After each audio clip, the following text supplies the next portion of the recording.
Netizen! Welcome to my YouTube channel, Pinchick Vlog. We are here. Kita nyo, naitin natin bahay kubo. But we are at isang friend na dating nag-work sa ex-Hong Kong at nag-for good na siya. Ayan, si sister. Pwede malaman ko ang Seni pangalan. Farda. Ayan, ilang years po kayo nag-work sa Hong Kong? 11 years. Wow, 11 years po. Nag-for good noong 1993. Yes. So, ano po yung pwede nyong ma-share sa ating mga OFW? Ang may share ko sa inyo, habang kayo ay nagtatrabaho sa Hong Kong, mag-invest kayo sa Pilipinas kahit paano as your part of your savings. Para at least hindi kayo nariyan sa Hong Kong, ang tagal-tagal na ninyo dyan, katulad ng mga kaibigan ko dyan, na pumunta ako ng Hong Kong September 2025, still nariyan pa rin sila. Tapos walang ipon. Wala kasing ipon, ganan. So, wag lahat bigay sa ating mga pamilya. Mag-save kayo para sa inyo, para maging katulad ko rin sa kayo na pagdating ng araw, ayaw niyo umuwi ng Pilipinas, ayaw niyo bumalik ng Hong Kong. Pwede kayong magbenta ng inyong property, at least medyo hayahayaan naman ang buhay dito. Para at least pagdating ang araw, kumuha kayo ng katulong ninyo, kayo naman ang tatawaging ma'am and sir. Yes, diba? No? Kaya kailangan mag-ipon po tayo mga ka-OFW natin, diba? Ano ko lang sa inyo, nasa real estate ako. Please, message me or si Ate Panmoy, Pinoy 9 Chick. Ayan. Sa mga gustong mag-invest diyan. Pwede rin tayo magkita dyan sa Hong Kong to talk about business. Yes, so may page po ba kayo na pwede nilang kontakin? Yes po. Facebook, ang pwede pong anin po ninyo is Horeb Realty. Seni Farda Horeb Realty. Okay, so sa Horeb Realty. Ano po yung... Kaya kontakin ninyo si Miss Annie. Yes, hanapin niyo po si Ate Panmoy. Sa message nyo lang ako. So ano po ba yung inaano nyo? Property, house and lot, lupa? Lahat. House and lot, lot only. Saan pong location? Anywhere in the Philippines ako. Ayan. Nagbibenta ako ng house and lot.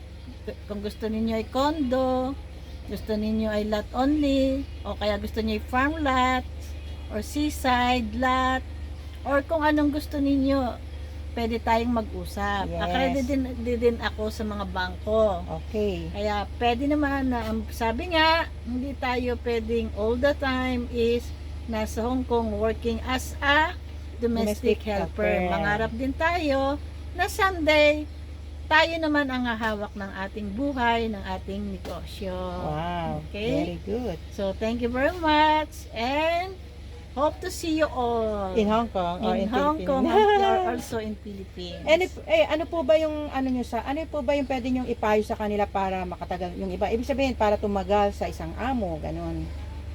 Ang masasabi ko, maganda naging story ako sa pagtatrabaho ko sa Hong Kong. Kasi sabi nga, isang amo lang ba yung 11 years? Yes, or talagang galing.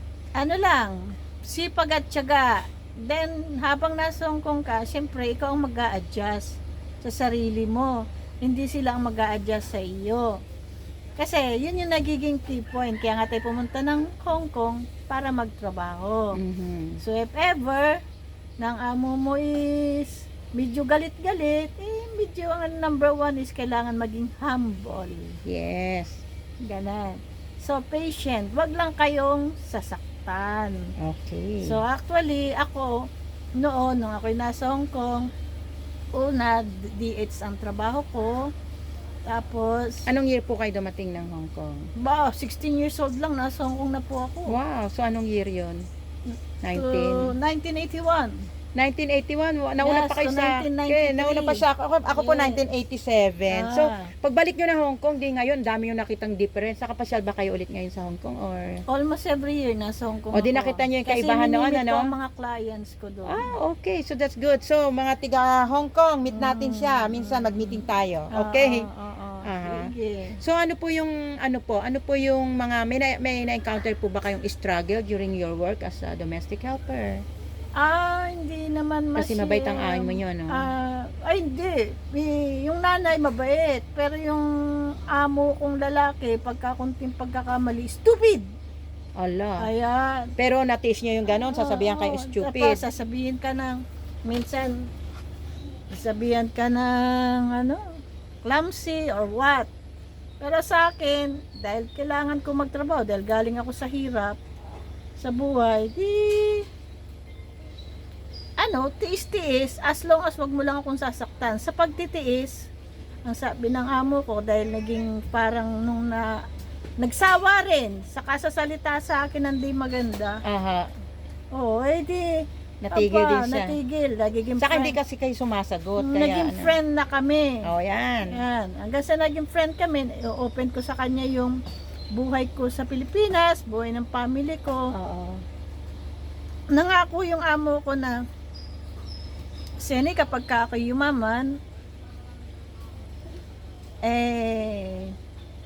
tutulungan ko ang family mo. So, nakuha niya yung una kong kuya, ang ikalawa, yung aking sister-in-law, yung aking hipa. Marami pala kayong nakuha doon. Nakuha ng amo ko hanggang ngayon, naroon ang mga pamangkin ko. Nakuha ng amo ko baka nasa 20 mahigit. Wow, sa ang family dami ko. Ang dami natulungan. Oo, So, at least ang mga pamangkin ko, napag-aral ng mga kapatid ko. tama, maganda. Yes. Ganan. Tapos ako naman, pinag-aral ako ng amo ko yung Sunday ba? Doon sa Hong Kong Talaga? sa computer. Okay. Oo. So, dahil ako nga ay masipag mag-aral, matyaga, yun, nilagay na nila ako sa office kahit bawal. Kasi nung panahon po namin noon medyo Maluwag. maluwang, hindi talaga binabawal yung mga ganun, di ba kahit domestic helper pwede ka Kasi mag-office. nagtatrabaho na sa amo ko yung Kinuha mo na para sa bahay. aking mga kapatid. Natuto ka na ng So, computer. hindi na ako ang pinagtatrabaho sa bahay, yung akin ng mga kapatid, Mhm. tsaka mga hipag, gano'n. So maganda po yung naging experience yun, hindi kayo talaga Nagkataon lang na year 1991, 1993, doon ako nagpakasal, umibig At least nagpakasal kayo, nag-for good na kayo para magkaroon ng pamilya. Para Yung at iba, least naging bumabalik pag maganda. nagpakasal, Kasi na-adapt ko yung pagtatrabaho ko sa amo ko na siya nagbibenta buy and sell ng mga Natuto ka? properties. Doon ako Natutunan. natutun. Oo. Then adapt ko ngayon sa trabaho ko dito Oo, sa kasi Pilipinas. nag-ano ka pala sa office nila, natuto ka kahit sa computer, ganoon. Yung presentation ng mga properties, kasi yung amo ko, Magaling sa nasa bibiliin niya yung property. Pagka naayos, minsan, siyempre, wala pa siya ng mga agent. Oo. Magaling ako mag-Chinese. Ay, galing. Sige, ang So, sample nga ng Chinese. Ayan, magaling. Hey, ka. homa, ngohay, seniya. Siw. Sisiw lang pala ako, no? Oho. Okay. So, how do you spend your holiday? Pag kayo po ay may day off, paano niyo po ini-spend ng holiday ninyo? Ay, noon, katakawan sa hanap buhay. Ay, naku, Nagpa-part-time pa rin. Naku, part-time Pag pa sinabi rin. ng amo ko, Seni, may mahjong ang mother ko. Part-time ka. Hindi ka pwedeng lumabas. Okay, basta as long as with pay. Babayaran naman. Nakangiti Oo. pa ako. Yes, okay. Ganun. Sa mga OFW natin ngayon, ano yung papayo nyo sa kanila? Oh, Kumain ako, nagutom So, ako eh. FW. okay. Oo. Sa holiday nila ngayon, Sa holiday, syempre kailangan talaga, mag-discuss ba sila ulit? O, talaga. syempre magpahinga naman sila. Ako kasi, mabait kasi nga OFW. ako eh. Mm-mm. Pag umuwi ako ng bahay at nakita ko maraming hugasan, di ko na yan gagawin bukas. Ngayon, gagawin ko na bago ako matulog. Kaya tuwan-tuwa si amo. Okay. Kasi na, ano nyo, yung mga iba natin ganun pa rin eh. Pag uwi sa bahay, hindi nila matiis Tsaka na yung curfew, sabi ng amo Masunurin. ko, kailangan nasa bahay ka na before 8 o'clock. may curfew ka. Oo. Oh, okay. So, ang aking curfew, 8 o'clock. So, Okay. at least before 8 naroon na ako. Masunurin, no? Saan po kayo nag-work? Saang lugar area? Sa Hong Kong? Paikot ang amo ko. Palipat-lipat ng bahay. Okay. Una, sa Mungtongwan, layo. Mhm. Tapos, umikot sa sa Peak. Okay pa. Tapos, Repulse Bay na siya ngayon. Aha. So ano po yung ano nyo pag Sunday na nakakapunta rin kayo sa church or kasi No. pinag-aano rin kayo ng amo nyo, di ba pinagtatrabaho kayo?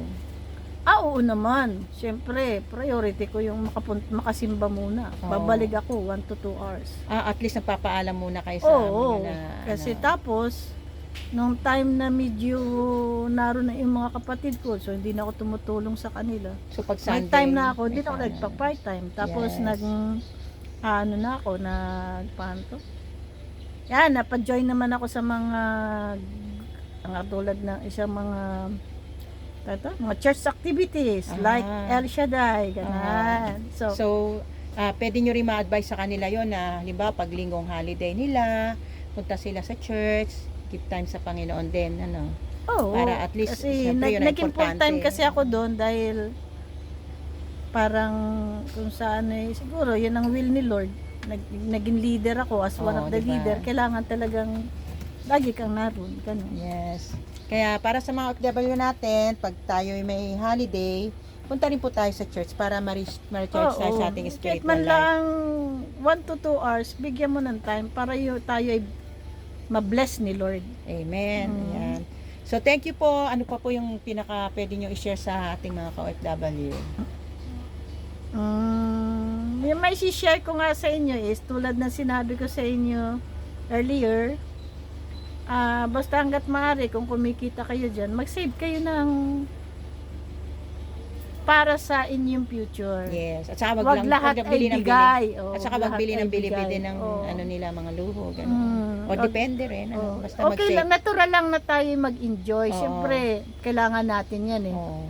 Ang sabi nga, at least 10% ibigay mo kay Lord. Sa Panginoon, sa gawain sa Panginoon. 10% at least savings para sa sarili Sa'yo. mo sa iyong future. Oo. 10% of your is at least i-treat mo naman yung sarili, Sarili mo, mo, oo. para ma-enjoy mo yung ano Oo, mo. tama The rest is investment. Ganon, Oo. mag-invest ka. At least kahit man lang papaano for the sake of your future na hindi naman tayo laging malakas lagi. Yes. So, Mm. thank you po sa pag-share ninyo at maraming salamat. Ayan. So, always, ganito na lang po. Always remember, be happy, be healthy, keep safe, and keep trusting the Lord. Thank you, sister, sa sharing Thank you. ninyo. Okay. Thank you.